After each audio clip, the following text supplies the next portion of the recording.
Ada beberapa orang yang mengatakan jangan menggunakan bahasa Inggris penuh ataupun fluently karena akan menjadikan kecurigaan mereka kalau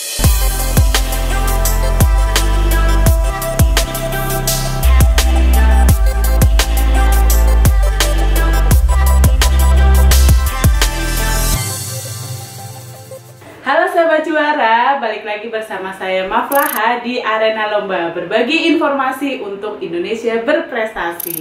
Di video kali ini saya akan membahas sesuatu yang cukup berbeda pula dari video-video sebelumnya, yaitu cara pertama kali ke Amerika. Kebetulan di akhir tahun 2019 kemarin saya berkesempatan untuk pergi ke benua Amerika. Gimana sih cara pertama kalinya? Nah, sahabat Juara, ada berbagai cara untuk bisa pergi ke Amerika, yaitu seperti ikut Wisely, beasiswa Fulbright, internasional program dari kampus sahabat Juara, atau sebagainya. Nah, pada kesempatan kemarin saya ke Amerika, kebetulan saya ikut program internasional dari kampus saya dengan yang sudah kerjasama dengan kampus yang ada di Amerika, salah satunya itu Warren Wilson College. Saya mengajukan program untuk exchange research pada kesempatan kemarin. Karena basic saya adalah sosiologi dan saya ingin mengkaji tentang gender development, saya mengajukan riset dengan profesor di sana yang memiliki ketertarikan di bidang yang sama. Nah, sahabat Juara, setelah saya mengajukan proposal penelitian, karena dalam hal ini adalah basicnya adalah riset, saya mendapatkan LOA dari kampus yang ingin saya tuju. Letter of acceptance itu sebagai bukti bahwasanya saya secara resmi diterima untuk berkolaborasi dan berkunjung ke sana selama 2 minggu. Bagian terpenting untuk pergi ke Amerika adalah salah satunya adalah visa. Mungkin sahabat Juara sering mendengar segala macam cerita di balik visa Amerika. Nah, visa ini juga menjadi sebuah kekhawatiran bagi sebagian besar masyarakat, terutama di Indonesia yang ingin berkunjung ke Amerika, termasuk saya. Kenapa sih visa ini menjadi sebuah semacam momok besar untuk takut ke Amerika? Karena ada banyak hal yang harus disiapkan untuk bisa mendapatkan visa Amerika, selembar kertas yang tertempel di paspor kita dengan harga jutaan rupiah. Nah, gimana sih caranya mengurus visa Amerika? Kalau saya boleh bilang, visa Amerika itu antara gampang-gampang susah ya sahabat. Jadi sebenarnya tidak ada patokan khusus, tips ataupun trik bagaimana mendapatkan visa Amerika. Karena berbagai macam pengalaman dari berbagai orang itu memiliki pengalaman dan cerita beda-beda ketika mengurus visa. Begitupun dengan cerita yang akan saya bagikan di kali ini. Nah, yang terpenting dalam visa Amerika yang pertama adalah mendaftar dan mengisi formulir DS-160. Jadi, sahabat Juara bisa pastikan mengisi formulirnya itu di form online US Embassy. Bisa cek ya di Google, akan ada muncul dari mulai bikin akun sampai formulir-formulir yang harus diisi yang berjumlahnya mungkin berlayer-layer, hampir ada 15 layer yang harus diisi, yang berisi dokumen-dokumen ataupun data-data diri dari sahabat Juara yang harus diisikan. Jadi di sini poinnya adalah jangan pernah bohong dengan data diri yang sahabat Juara isikan di form online. Kemudian setelah sahabat Juara mengisi form online yang saya katakan tadi DS-160, sahabat Juara melakukan verifikasi untuk bisa melakukan steps berikutnya. Setelah semuanya terisi dan terverifikasi dengan baik, sahabat Juara biasanya diarahkan untuk membayar persyaratan visa sebesar $160 Amerika. Nah, $160 Amerika itu berapa rupiah sih? Tergantung harga rupiah ataupun kurs rupiah di hari sahabat Juara ingin bayar. Kemarin itu saya dapat di kurs 14.000 sekian, dan ketika dirupiahkan itu jadi 2.200.000 rupiah. Jadi saya harus membayarkan sebesar 2.200.000 rupiah atau sebesar $160 ke bank yang sudah bekerja sama dengan US Embassy. Kalau biasanya sih CIMB. Jadi sahabat Juara bisa membayarkannya ke bank tersebut. Oh ya, perlu diketahui juga sahabat Juara bahwasanya visa Amerika itu juga ada berbagai macam. Ada yang namanya visa bisnis, visa pelajar, visa turis. Visa turis sama sih semacam visa bisnis, atau visa semacam apa ya namanya, kalau kita di kapal dan sebagainya, dan masih banyak lagi. Untuk lengkapnya bisa cek di Google jenis-jenis visa Amerika, yang mostly bayarnya adalah $160 harganya, karena ini menjadi harga patokan. Mereka menerapkan standar harga untuk persyaratan visa. Kemudian setelah sahabat juara melakukan pembayaran, tunggu 1 kali 24 jam untuk bisa melakukan step berikutnya. Jadi nggak bisa kita melakukan step berikutnya setelah pembayaran langsung. Jadi tunggu dulu 1 hari, kemudian sahabat juara bisa melakukan step berikutnya, yaitu menentukan jadwal wawancara di kedutaan besar. Kalau di Indonesia, sahabat juara bisa temukan kedutaan besar Amerika itu di Jakarta atau di Surabaya. Kalau kemarin pengalaman saya adalah di Jakarta, karena saya berpikir Jakarta adalah pusatnya dan mungkin lebih mudah gitu. Tapi terserah sahabat juara mau mengurus di mana, itulah pilihan sahabat juara. Nah, setelah sahabat juara menentukan jadwal tanggal wawancara, silakan datang ke kedutaan besar di mana jadwal wawancara dan tempat wawancara itu sudah dijanjikan. Misalkan nih hari Senin tanggal 5 Agustus 2020. Jadi jangan lupa juga sahabat juara, ada beberapa hal yang harus diperhatikan ketika sahabat juara itu datang ke kedutaan besar Amerika. Karena yang pertama, kedutaan besar Amerika itu sangat-sangat ketat dan dijaga oleh berbagai polisi, bahkan dari luar gedung. Kemudian kedua, tidak ada tempat penitipan barang. Jadi sahabat juara nggak perlu membawa tas besar yang berisi mungkin barang berharga, laptop, ataupun yang lainnya gitu. Karena di dalam kedutaan itu hanya menyediakan loker kecil yang isinya untuk menitipkan handphone dan jam tangan biasanya. Jadi sahabat juara hanya perlu membawa berkas-berkas yang berkaitan dengan visa. Pada saat proses wawancara visa, biasanya kita mengikuti berbagai step sebelumnya, seperti pengecekan dokumen. Di kali ini, dokumen yang hanya dicek adalah paspor, foto, dan jadwal konfirmasi wawancara sahabat juara yang sudah ditentukan di hari-hari sebelumnya. Kemudian, tapi perlu juga untuk menyiapkan berkas-berkas pendukung, misalkan kayak LOE, kemudian mungkin juga kalau kita mau berlibur itu bisa disiapkan juga rekening koran dan sebagainya. Karena kemarin saya berurusan dengan urusan akademik, jadi saya hanya menunjukkan LOE, kemudian paspor, foto, dan bukti tanggal wawancara. Setelah kita dicek di bagian dokumen, kemudian kita akan antri di bagian sidik jari. Lalu setelah itu baru penentuan akhir, di mana kita akan diwawancari oleh 2 petugas bule, di mana mereka lah yang akan menjadi penentu visa kita lolos atau enggak. Nah, tipsnya adalah sahabat juara bisa menggunakan bahasa campuran, dalam artian bahasa Indonesia dan bahasa Inggris.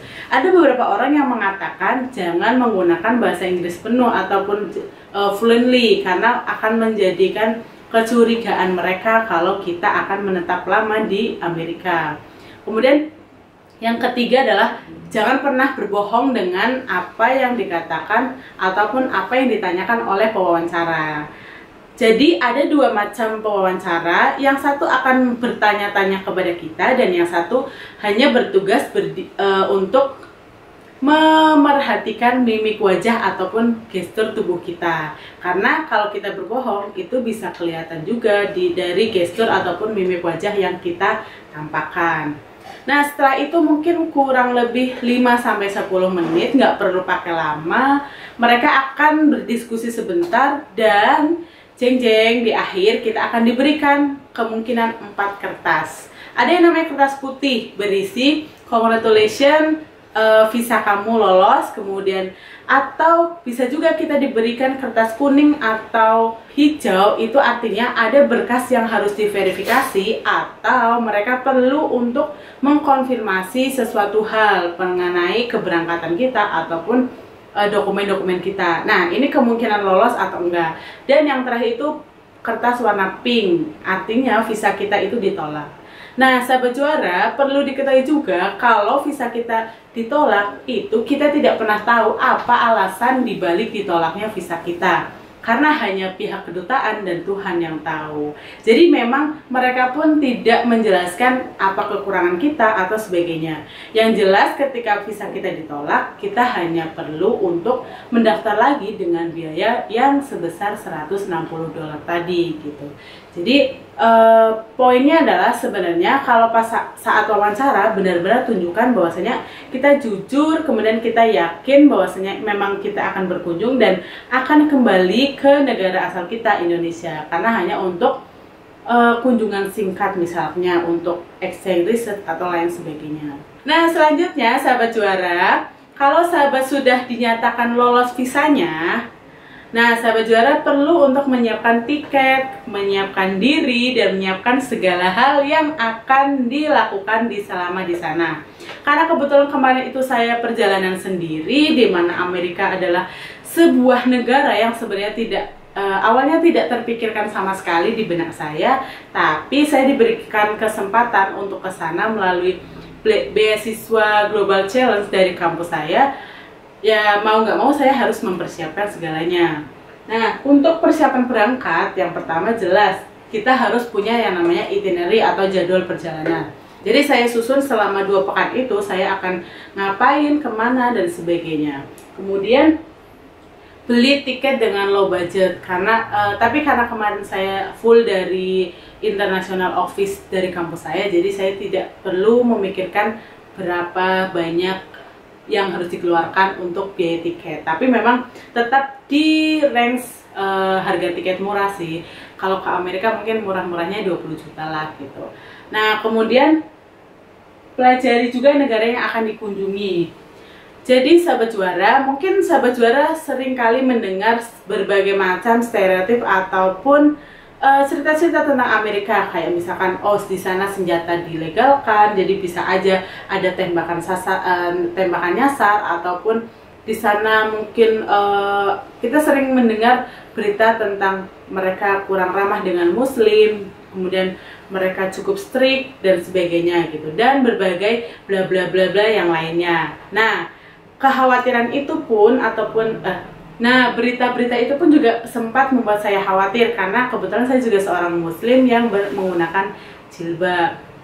Kemudian saya perlu untuk mempelajari pada saat di sana itu akan bertemu dengan siapa aja dan sebagainya. Termasuk juga persiapan kapan dan pada saat musim apa kita berkunjung. Kebetulan kalau kemarin saya berkunjung di saat off summer, dalam artian musim panas tapi sudah mau berakhir dan mau ke musim gugur. Jadi sesuaikan juga dengan mungkin barang bawaan ataupun baju yang dibawa oleh sahabat juara. Dan juga perlu diketahui juga sahabat, bahwasanya beda waktu antara Indonesia dengan Amerika itu hampir 12 jam. Jadi bisa dibayangkan ketika di sini malam hari, misalkan di sana itu masih siang hari gitu. Dan sebaliknya gitu. Jadi sahabat perlu untuk berlatih dulu menyesuaikan badan dan menyeting tubuh untuk menyesuaikan dengan tempat tujuan di sana. Jadi memang hampir seluruh tempat itu beda jamnya antara 11 sampai 12 jam dengan negara kita di Indonesia ini gitu. Yang terpenting adalah siapkan diri dan mental sahabat. Apalagi kalau sahabat juara melakukan perjalanan sendiri.